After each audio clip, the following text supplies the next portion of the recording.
taas presyo ng LPG, ramdam na raw po ng mga karinderya owner. Yun na nga, halos umabot kasi ng higit 1,000 na ang kada tangke. Tangke po yan ng LPG.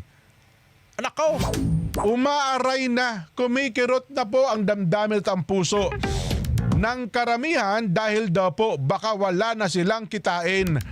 Mabigat yun, wala nang mailuto. Wala nang panluto eh. Pakinggan nga natin. Mukhang kumain po ng karinderya si Erlo Bringas. Erlo, saan ka nagpunta? Sa akin ang pagtaas ng LPG, una, wala pang 1,000. Ngayon, umabot na ang tangke ng 1,150 na. Ngayon, ang paraan naman namin dahil nagtaas, natural, tataas kami. Kaso lang, kawawa naman yung customer. Dahil mabibigitan sila ngayon. Ganyan na lamang ang naging reaksyon ni Tatay Bernardo matapos na magtaas ngayong araw ng presyo ng liquefied petroleum gas o LPG. Inaasahan ng malaking pagtaas kasi ng presyo ng LPG sa mga susunod pang araw. Musus pa rin ang pagtaas ng shipping at contract cost dahil sa krisis sa langis. Ayon sa LPG Marketers Association, posibleng umabot sa 30 pesos kada kilo ang itataas ng LPG na katumbas ng halos 330 pesos na dagdag sa bawat 11 kilo na tangke. Dahil dyan maaaring pumalo sa halos 1,500 pesos ang presyo ng 11 kilo na tangke.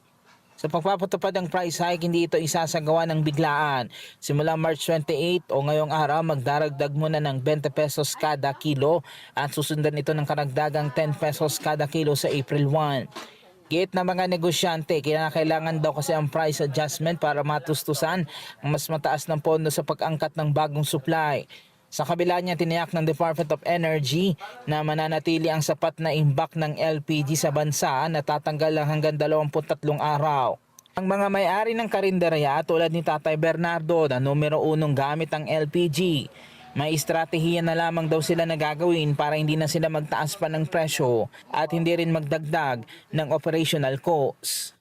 I-reduce na lang namin yung pakal o volume ng ulam o pagkain. Yung same price.